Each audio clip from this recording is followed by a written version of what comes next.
for the Laminar and Turbulent Flow Lab, and the objective is to investigate flow behavior for laminar and turbulent flows in a pipe. So this is going to be your apparatus that you're working with, the Osborne-Reynolds apparatus. So there's a few components. This is the apparatus, and this is your needle where the dye will come through at the top. Then you'll also be using this pitch here to measure the outflow of your apparatus. And this is the pipe where the dye will flow through, and you can observe laminar and turbulent flow. And this is a mixture of water and dye to thin out the dye so that it can flow through the needle at the top.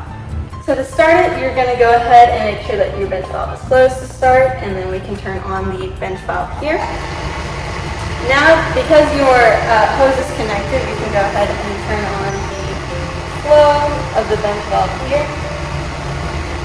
Slightly. Now we have the water that's coming up through the pipe, and that is slowly filling our apparatus here.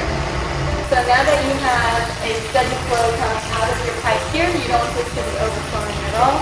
We can go ahead and close this here, which stops the flow through this pipe, and then we'll put in our needle, or our dye into our needle.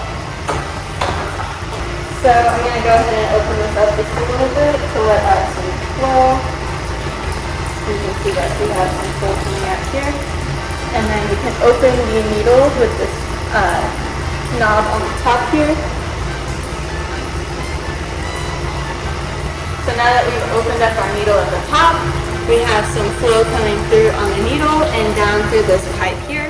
And as you can see, it's pretty steady, so that looks to be about laminar to me. And then you can see our flow out here. So we'll go ahead and use our pitcher, and then we can use this here and a stopwatch to measure the amount of water we get in a set amount of time, which you'll use for your report and your calculations. To increase your flow, to get it to a transitional or turbulent state, you'll just use this knob here, and then you can see we have a little bit more coming out for our flow here.